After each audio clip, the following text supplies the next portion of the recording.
요즘 들어 워런 버핏이 제 목소리를 내고 있습니다. 부쩍 그런 현상이 나타나고 있죠. 글로벌 증시 주요 현안에 대해서도 명확한 입장을 밝히고 있어서 종전과 확실히 사뭇 다른 태도를 보이고 있는 것인데요.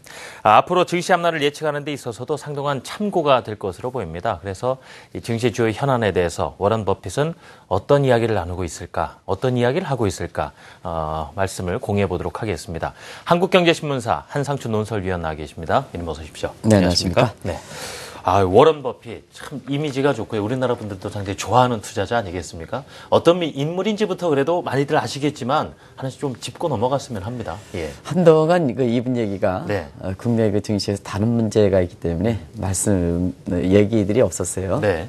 근데 저도 이제 이분을 개인적으로 좀 미국에 있는 집에서 좀 가깝기 때문에 많이 좀 관심을 갖고 있습니다는. 상당히 좀 영향력이 높은 것 같아요. 그래서 우리나라에서는 투자의 구리, 오마의 달인 이렇게 해서 얘기하죠. 예. 그래서 아마 다들 아실 겁니다. 근데 최근에 월가에서는 버크셔 해서웨이 주총도 좀 다가오고 그다음에 주요 현안에 대해서 종전과 다른 태도를 보이기 때문에 이렇게 나이 드신 분이 망령을 든 거냐 하는 쪽에 한쪽에 시각이 있는가 하면 이제는 세계 증시에서 또 세계 국제 금융시장에서 상당 부분 영향력이 더 확대하는 이런 상태에서 제 목소리를 내는 것이 아니냐 하는 예. 이런 시각인데요. 저는 개인적으로 이분에 대해서 상당 부분 어떻든 간에 상당히 존중하기 때문에 뒤쪽 견해로 생각한다 이렇게 보시면 되겠습니다. 그건 이제 월가의 시각이다 이렇게 볼 때 있습니다. 네. 왜냐하면 워낙 종전과 다른 태도를 보이기 때문에 그런 추측성 발언들이 많이 나와서 제가 그대로 전해드리는데요. 저는 국제금융시장을 이렇게 누구보다도 많이 보는 입장에서 보면 워렌 버핏이 이렇게 종전과 다른 태도를 보이는 것은 그만큼 시장의 영향력이 더 강해지고 그 다음에 그 강해지는 것을 느끼는 시장 참여들이 워렌 버핏에 더 관심을 높은 상황에서 종전과 다른 태도를 보이다 보니까 자연스럽게 그 의미를 해석하는 것이 아닌가 하는 이런 개인적 생각입니다. 아무튼 간에 두 가지 측면에서 그런 특징이 나오는데요. 하나는 이분이 같은 경우에는 지수 예측 같은 거는 전혀 안 합니다. 그리고 경제 성장률이든가 이런 때에서도 성장률이 2% 간다, 3% 간다 수치를 가지고 얘기하는 것은 투자 관점에는 별 의미가 없다. 많은 사람들이 차트 분석하고 성장률이 2%니 주가 수준이 이렇게 우리 코스피 지수는 2200이니 이렇게 하겠지만 이 양반은 한 번도 그런 경제 성장률이든 아니면 주가 같은 이런 구체적 수치를 들어서 얘기하는 것은 투자하는 관점에서는 큰 의미가 없다 하는 이런 관점에서 구체적인 수치를 언급하지 않는 거로 전 세계적으로 알려져 있죠. 네. 그리고 주요 현안에 대해서는 당신이 시장의 흐트러짐을 어차피 시장의 참여자 입장에서 보면 시장의 흐트러지는 일에 대해서 주요 현안에 대해서 입장을 굉장히 신중하게 얘기를 했는데요. 이분이 다른 점입니다. 최근에 주요 이슈와 관련해서 이제는 주요 현안에 대해서 당신의 목소리를 아주 굵직굵직 얘기하게 분명한 입장으로 표현하는 것이 지금의 월가의 많은 추측을 낳게 하는 이런 배경이다 이렇게 볼 때 있습니다. 예. 아마 최근에는 말이죠. 포스코 관련해서 지분을 매각하겠다 해서 상당히 지금 회자가 많이 되고 있는데 그 부분은 말미의 말씀을 잠시 나눠보도록 하고요. 그렇다면 지금 주요 현안에 대해서 어떤 이야기를 꺼내고 있는가 하나씩 확인해 보겠습니다. 먼저 미국 경제에 대해서는 어떤 이야기를 하고 있습니까? 일단 그렇습니다. 이렇게 워렌 버핏이 이렇게 주요 현안에 대해서 민감한 상황에서 제 목소리를 낼까 하는 측면에서 보면 일단 정책 당국이 제대로 못한다는 측면도 이렇게 있을 수가 있고 개인적 측측입니다. 네. 그리고 시장에서는 너무 제각각 중구난방이기 때문에 사실 그런 측면에서 이슈에 대해서 이렇게 언급하는 것이 아닌가 하는 이런 그 양반의 책이라든가 이런 걸 많이 읽어보면 굉장히 시장이 흐트러질 때 건전한 투자자의 시장 발전을 위해서는 가이드 역할을 하는 이런 측면, 그게 이제 증시 발전을 위해서 선행성을 갖고 있지 않습니까? 그러면 정책 당국이 제대로 못하고 시장 참여들 그러다 보니 제각각 못하면 그래도 세니어로 오브리지의 정신으로 좀 나이 드신 분들이 이렇게 좀 시장을 흐트러움을 정리해주는 이런 각도에서 나오는 게 아닌가 생각하는데요. 그 대표적인 대목이 미국 경제입니다. 미국 경제에 대해서는 많은 분들이 그런 얘기를 했죠. 또 많은 예측기관들이 올해 신흥국 그다음에 선진국 가리켜 없이 미국 경제가 유일하다. 유일하게 좋다. 이렇게 합니다. 실질적으로 보면 올해 그 1, 4분기에 그 실적 나온 거 보면 미국 주가가 안 올라갔습니다. 그죠? 작년 예. 대비해서 오히려 떨어지는. 네. 경제가 안 좋다는 일본이 또 경제가 더 안 좋다는 유럽이 더 올라가고 그다음에 미국의 금리 인상에 따라서 사실상 신흥국은 타격을 받을까다 하는 데 대해서 중국은 그한 타격과 관계없이 제일 많이 올라가고 인도도 아주 올라가고 예. 이런 현상이 발생하고 있지 않습니까? 그런 측면에서 보면 실질적으로 미국 경제 보면 작년 그 2분기 이후에 사실상 작년 그 4분기 성장률 2.2%에서 작년 그 3분기 성장률 5%보다 절반으로 떨어졌다는 것은 잘 아실 겁니다. 그리고 올해 그 1분기 성장률 한파에 따른 영향이 그렇게 크지도 않은데도 불구하고 네. 사실 올해 그 1분기 성장률이 이제 이달 말에 발표될 거로 이렇게 봅니다는 1%. 지금 제가 이거 1%는 낙관적으로 보는 겁니다. 예. 0%대를 이렇게 보는데요. 자막이 금방 제가 설명을 드려야 되는데 금방 없어져가지고요. 이게 이제 시청자분도 같이 풀어나가야 되니까 좀 어려운 영어로 이렇게 해서 1%는 제가 낙관적으로 보는 겁니다. 네. 근데 대체로 보면 지금 0%를 기록할 수 있다 하다 보니까 지금 미국 경제에 대해서 아시겠습니다는 soft patch 같은 네, 얘기 많이 나오고 많이 있습니다. 나오죠. 예. 사실 올해 1월 달까지만 해도 모든 기관들이 미국 경제 유효하다 이렇게 얘기했는데 막상 1분기 이 시점에서 soft patch 나오는 거거든요. 그러다 보니까 어떨 것이냐. 정책 당국자도 굉장히 네. 당혹스럽고 예측 기관도 당혹스럽고 이것을 받아들인 시장 참여도 받아오고 실제 주가는 다른 것과보다 안 올라가고 예. 어떻게 할 것이냐. 투자자 입장에서 당혹스럽고 하는 관점에서 미국 경제에 대해서 얘기를 하는 시각인데요. 이분이 가장 경제를 볼 때 빛은 뭐라고 중요한 했을까요? 것은 뭐냐면 전분기 대비 방식도 월별 통계에서 미국식 통계 방식의 전월비 방식 그거에 따른 계절적 요인을 굉장히 잘 보시는 분입니다. 그래서 미국 경제 그 전분기 방식의 소위 시청자분이 아시는 그 기저효과 해서 이 분기 성장률은 그렇게 중요하지 않습니다. 큰 흐름, 추세선에서 이게 이탈되느냐 안 되느냐 이걸 네. 보거든요. 근데 많은 사람들은 오케이 4분기 성장률이 안 좋았어, 1분기 성장률이 안 좋았어 하면 단순히 3분기 대비해서 안 좋은 것, 2분기 대비해서 안 좋은 것 이렇게 생각한단 말이에요. 근데 이 양반은 그런 거에 관계없이 추세전을 보는데요. 추세전 측면에서 지금 미국 경제에 대해서 설왕설래 소프트 배치 논쟁이 있지만 대체로 안정적인 회복세 국면을 지속한다 하는 네. 이런 입장에서 미국 경제에 대해서 낙관도 안 하고 비관도 안 하는 비교적 그 추세적으로 이렇게 판단하는 시각을 유지해서 시장의 경기 논쟁을 네. 안정시키는데 상당히 기여하지 않겠나 이렇게 보고 있습니다. 건전하게 회복되고 있다는 예, 진단요. 그렇습니다. 자, 워런 버핏이 워낙 입이 무거운 사람이었다는 걸 잘 아실 텐데 요즘 들어 이제 각종 현안에 대해서 말씀을 정말 부쩍 많이 하십니다. 미국 경제가 건전하게 회복되고 있다면 당연히 그러면서 이 금리 인상에 대한 시각도 언급을 하지 않았습니까? 지금 이제 예. 금리 인상에 대해서는 시각이 굉장히 논란이 많죠. 네. 미국 경제가 자연스럽게 소프트 배치 논쟁이 되다 보니까 당초에 6월 이렇게 예상을 했던 시각 이런 시각에 있어서 상당히 이렇게 여러 가지 논란이 있을 수가 있겠고 네. 또 여기에 대해서 6월이라든가 앞당겨야 된다는 매파 시각과 늦춰야 된다는 비둘기판에 아주 격차가 확 벌어지면서 네. 논쟁이 다 심해지는 아주 민감한 시기죠. 이럴 때 이제 워렌 버핏이 다시 금리 인상 문제에 대해서 얘기를 하는 시각인데요. 네. 일단 페드의 통화 정책과 그다음에 앨런의 통화 정책 운영 방식은 상당히 긍정적이다 이렇게 하는데요. 사실상 그렇습니다. 이분의 그 태도에서 보면 정책 당국자에 대해서는 아주 소중하게 네. 또 정책 당국자는 국민의 그 대표론이기 하기 때문에 우리나라에서 또 노사와 정부 이렇게 있을 때는 사실 정책 당국의 입장으로 받아들여야 한다는 것이 시장 참여자 입장에서 가장 그 중요한 입장이다 하는 것을 견지하시는 분입니다. 그래서 웬만해서는 정책 당국이라든가 정책 당국자 입장을 상당히 존중한다 이렇게 보는데요. 오늘 어젠가요? 네. 노사정 타결에서 정부가 질질 끌려가는 모습인데요. 이게 좀 상당히 안 좋은 얘기입니다. 이렇게 좀 서로가 갈등을 빌릴 때는 국민의 대표기관이 확실하게 조정 역할을 해야 되는데요. 예. 이는 치보고 저는 치보고 하니까 에이 모르겠다 노사정 이게 이루어지지 않는 게 좋지 않겠느냐. 오히려 국민 입장에서는 뭐는 거냐 도대체. 국민 세금 가지고 봉급받아 먹는 사람들이 뭐는 거냐 도대체. 이런 비판이 나올 수밖에 없거든요. 그런 관점에서는 이 워렌 버핏의 태도가 굉장히 중요하다 하는 것을 말씀드립니다. 예. 그래서 정책에 반하는 이런 언급이라든가 이런 것을 한다. 이렇게 한 관점에서 페드라든가 그다음에 앨런의 그 통화 정책 기조 방식에 대해서는 상당히 긍정적 평가한다.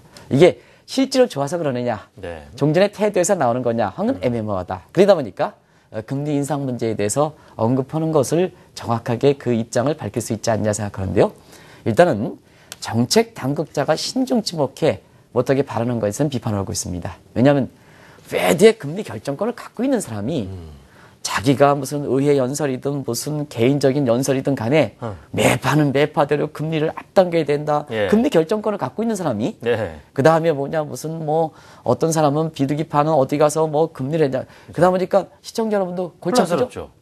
그죠? 매일 그 외신을 전해주는 사람은 오늘 금리 인상이 앞당겨졌다 뒷당겨졌다 하니까 도대체 뭐 하는 거냐 이런 시각에서 제넷 앨런이 사실 제넷 앨런이라든가 이런 데 긍정적 평가를 하지만 그러나 통화정책 금리 결정을 갖고 있는 사람들이 제각각 지금 그 어느 때보다 그렇습니다. 제각각 아주 이렇게 얘기하는데요. 그만큼 민감하다는 얘기도 있습니다는 상당히 신중치 못한 발언이다. 이렇게 이 부분도 공감을 많이 그렇습니다. 하시겠어요. 공감하십니다. 예. 우리 시청자분도 공감하실 겁니다. 이렇게 그때그때마다 금리 인상 문제에 대해서 다른 하루가 얘기들이 다르게 이렇게 나오니까요. 나오는데요. 예. 상당히 공감을 많이 하신 대목입니다. 그래서 오늘 월요법에서 아주 집중적으로 이 말씀드리는데요. 네. 그러면 당신 견해는 어떨까 하는 측면에서 보면 상당히 신중한 얘기를 견지하는데요. 금리는 경제가 정상한 만큼 올려야 된다 네. 하더라도 금리를 올리는 목적은 또 금리를 내리는 목적은 뭐냐 하는 관점에 본질적 목표 기본이 상당히 충실하다는 의미입니다. 금리를 올리는 건 뭐냐? 금리를 올리는 것도 경기를 안정시키고 증시를 안정시키고 자산시장을 안정시키는 거다. 그래서 사실상 경기라든가 자산시장이라든가 증시라든가 그다음에 부동산 시장의 흐름을 역행해서는 안 된다는 입장이거든요. 네. 그러다 보니까 금리를 올리려도 일부에서 하는 것처럼 급진적으로 올리는 것은 안 된다 하는 입장이죠. 그래서 경제 여건이 정상화되어 있으니까 정상에 맞게 금리를 올려야 된다. 네. 다만 금리를 올리는 것도 금리를 내리는 것 이상으로 경기를 안정시키고 자산시장 안정시키는 정책 목표는 동일하기 때문에 네. 그러면 금리를 내리고 금리를 올리는 건 뭐냐? 경제 여건이 다르기 때문에 경기를 안정시키는 게 경기가 침체되고 금리가 직전에는 금리를 대폭 내리는 거고 네. 지금은 금리를 이렇게 올린다고 이렇게 하는 것이 경제를 안정시키는 것은 경제 여건이 변했기 때문에 좋은 쪽으로 변했기 때문에 금리를 올리는 것이 자산시장 안정이라든가 건전한 발전에 위해서 도움된다는 얘기거든요. 그러나 시장 익스펙테이션은 이렇게 거꾸로 틀리면 안 된다. 그런 관점에서 보면 금리를 올리려도 2004년 금리를 올릴 때 아주 단계별로 빠르게 올렸던 앨런 그린스펀 방식의 금리를 급진적으로 올리는 방안에 대해서는 네. 요새 좀 많이 나오죠. 이 얘기가. 이 차트 분석하는 사람들은 많이 이 얘기를 하는데요. 금리를 올리면 단기적으로 올리지 않겠느냐. 2004년 차트 가지고 많이 내리는데요.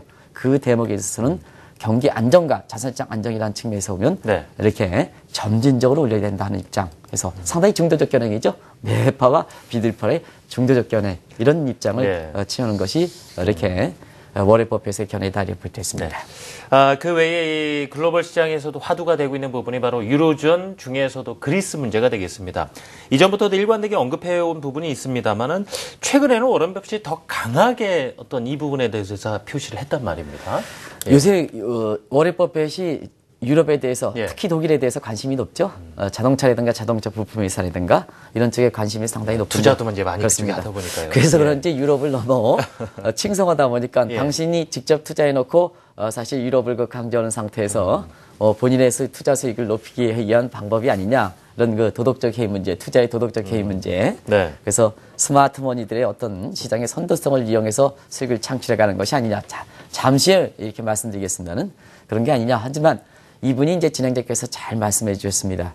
진행자분께서 이렇게 오랫동안 경제 방송을 하다 보니까 이 사람의 과거서부터 갖고 있는 어록 이걸 네. 보면 되거든요. 과거부터 어록 보면 유럽에 투자하기 이전서부터 유로존이라든가 이런 일관된 입장을 견지해왔다 이렇게 보겠습니다. 일단은 네. 어쨌거나 유로존은 타결에 가야 된다. 그래서 지금은 통합이 달성됐으니까 재정 통합 문제에서 유로 본드라든가 이런 게서 가장 베스트 솔루션, 옵티멀 솔루션은 이렇게 그리스도 안고 가야 된다 하는 것이 최선책이었고. 최선책입니다. 예. 그러나 최선책을 생각한다면 그리스 탈퇴 문제에 대해서 굉장히 우려하는 시각이 있는데요. 그렇지만 세컨드 베스트는 골치 아픈 그리스를 떼내도 네. 유로존 경기라든가 이런 쪽에서 그게 흐트러뜨리지 않는다 하는 입장이거든요. 그래서 베스트 솔루션은 같이 가야 된다. 재정 통합을 달성해야 된다. 근데 세컨드 솔루션은 사실상 그렉시트 방안에 대해서 그렇게 우려할 필요는 없다 하는 입장이거든요. 그런 관점에 견지하고 있는 이런 시각인데요. 네. 그래서 그리스가 탈퇴하더라도 큰 문제는 없다. 그래서 너무 이 그리스 하나 문제를 그걸 가져와서 질질 끌려서 우리나라도 지금 여러 가지 노사정 할 때 이렇게 많은 부분에 시사점을 던져주는데요. 사실상 그렇습니다. 필요한 부분에 이렇게 해서 나서야 된다는 의미입니다. 독일과 프랑스 같은 경우에 지금 그리스의 구제금리가고 질질 끌려가는 것보다는 자, 이 질질 끌려가면 경제에 대해서 사실상 기여를 하지 못하고 재정 지출을 많이 한 국가가 유로존 내에서 결과적으로 보면 이 유로존이라는 것을 국민 전체의 공공선, 유럽의 공공선을 위해서 100년 이상 노력했던 것을 이용한다는 얘기입니다. 그러면 누구 희생이냐 하면 사실상 유로존 전체 국민들의 행복지수에서 생각해서 골치 아픈 문제를 끌어가는 과정에서 상당 부분 희생을 당해야 된다는 얘기거든요. 그러면 시청자 여러분 판단하는 문제가 있죠. 자, 이걸 어떻게 할 것이냐 하는 측면에서 보면 사실상 이런 문제에 대해서는 과감하게 입장을 정리해 줄 필요가 있다는 얘기입니다. 그런 관점에서 그렉시트에 대해서 그렇게 큰 우려를 표명할 필요가 없다 하는 관점에서 네. 사실 지금은 이렇게 피그스 같은 이런 경제 취약국에 대한 평가보다는 독일과 프랑스, 특히 독일에 같은 이런 경제 핵심 국가들에 대한 높은 평가하고 결단력을 요구하고 결단력을 요구했을 때는 상당 부분 사실 투자 가치가 높은 것이 아니냐 해서 지금은 유럽 쪽에 특히 독일 쪽에 선두격인 독일 쪽에 집중적으로 투자하는 모습을 보인다 이렇게 볼 수 있습니다. 지금 말씀 나온 김에요. 유럽 쪽에서도 중에서도 뭐 독일 쪽에 집중적으로 투자를 많이 하고 있다 말씀해 주셨는데 국제적인 자금 흐름에 있어서도 이 버핏의 유럽 투자는 상당히 화제입니다. 그래서 이 부분에 대해서 더 자세히 듣고 싶거든요. 예. 올해 많은 사람들이 그런 얘기를 했죠. 미국 경제가 괜찮으니까 미국 경제에 투자해라. 유럽은 안 좋다. 그리고 많은 사람들이 그렇죠. 유럽에서 돈 풀고 금리가 내리니까 미국도 금리 인상이 되니까 돈은 미국 쪽으로 간다. 하는데 실질적으로 돈은 어디로 가냐. 유럽으로. 지금 자금이 미국에서 유럽으로. 그렇죠. 가죠. 그래서 워렌 버핏이 올해 그런 얘기를 했습니다. 미국의 주식을 이렇게 해서 매도하고 유럽 쪽으로 가라. 하는 입장이었었거든요. 그런 것대로 지금 이렇게 고스란히 투자한다 이렇게 볼 때는데요. 자, 그러다 보니까 워렌 버핏이라는 게 시장 영향이 얼마큼 높으냐면 유로 캐리 자금의 방향을 역행시키고 있습니다. 왜 그러냐면 지금 유로 캐리 자금의 여건을 보면 피셔의 통화치를 감안한 유로 캐리 자금의 여건을 보면 자, 어떻습니까? 유럽은 금리 내려 돈 풀어. 미국은 익스펙테이션 차원에서 금리를 올라가 하면 뭐든지 이게 합리적 기대가설이라든가 정적 익스펙테이션 세어를 보면 어떻게 보면 금리가 높은 쪽으로 가야 되지 않습니까? 자, 돈을 풀고 유럽은 금리가 낮고 왜냐하면 유럽 제로금리 대화 하더라도 유럽의 실질적으로는 전부 마이너스 금리로 됐지 않습니까? 더 내려. 자, 미국은 그렇게 올리는 게 중요한 게 아니에요. 익스펙테이션 형성하는 게 굉장히 중요하거든요. 자, 그러면 캐리 자금은 유럽에서 미국으로 가는 파지티브 캐리 트레이드가 돼 있죠. 근데 사실상 지금은 유럽 캐리 자금은 유럽 쪽으로 들어가는 모습을 띄고 있거든요. 그런 관점에서 역시 워렌 버핏이 유럽 캐리 자금의 이론적 근거가 되는 그 방향을 돌릴 만큼 굉장히 시장의 힘이 크다. 그래서 유럽 증시가 경제권에 관계없이 이렇게 주가가 올라가고 그래서 제 개인적인 측면에서 그렇습니다. 지금 유럽 펀드에 대해서 사실 이렇게 올해 들어서 이렇게 비교적 수익이 높다 보니까 이걸 계속해서 들고 가려고 하는 시각이 있는데요. 그렇습니다.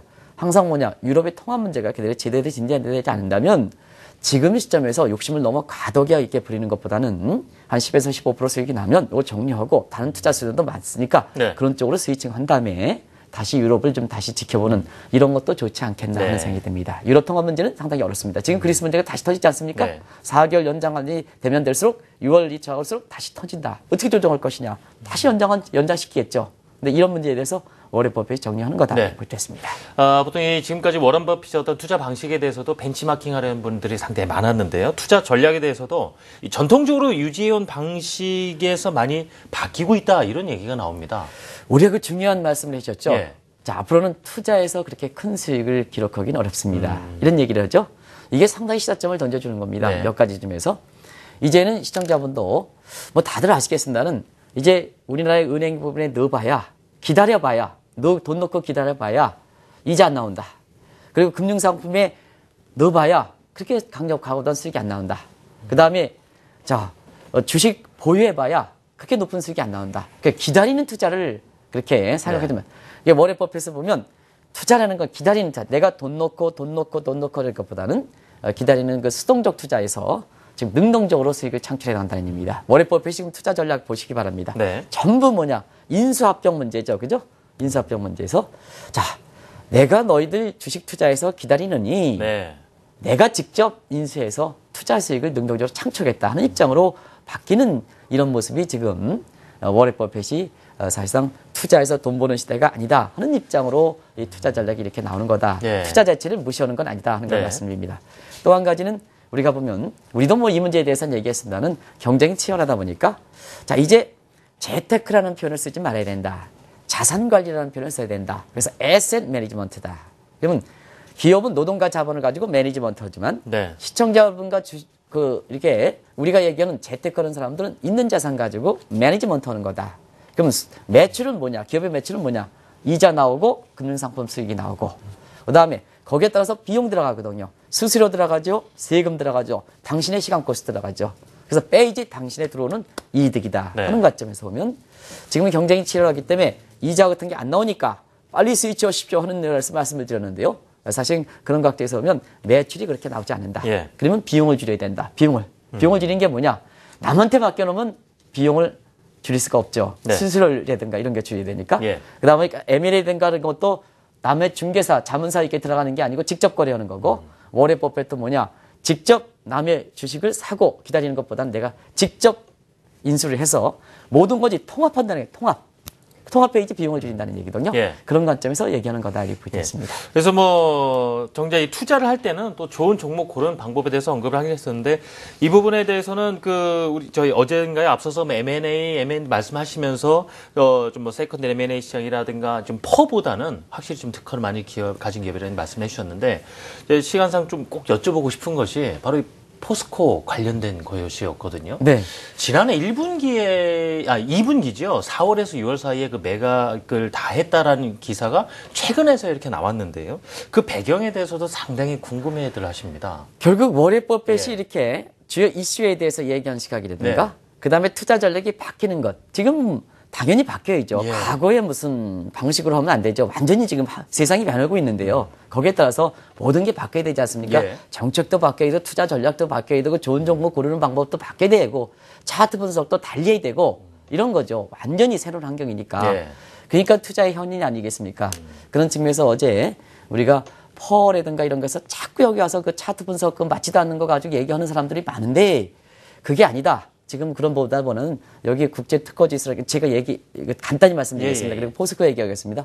피벗 컴퍼니라든가 요건 어제 말씀드렸던 시간 관계상 하겠습니다. 이런 방식으로 바뀌고 있다. 네. 국제 특허의 세컨드리 그래서 전통적으로 차, 식료품 같은 소위 제라밀스의 인기 주도지에 영합하지 네. 않는 그로스랩에 영합하지 않는 사람 냄새 물씬 풍기는 업종들 네. 우리가 얘기하는 찍어 바르는 업종이라든가 죄송합니다. 헬스케어 업종이라든가 헬스케어. 필수 소비재라든가 네. 와이 업종이라든가 제약주라든가 엔터테인먼트라든가 게임이라든가 사람 냄새 보시는 이건 워렌 버핏이 굉장히 존중하는 얘기죠. 그래서 뭐 코카콜라를 하루에 5병씩 먹어라 이렇게 얘기하는 것도 바로 그런 측면이다 이렇게 보입됐습니다. 예. 그런 각도에서 보면 이분이 최근에 가장 중요한 게 뭐냐 하면 사실 부패와 관련된 문제입니다. 네. 부패와 연루되어 있는 그 투자 대상은 절대 투자를 안 하는 게 원칙입니다. 그러니까 시간이 가면 갈수록 우리가 부패와 관련돼서 한 나라 투자는 뭐냐?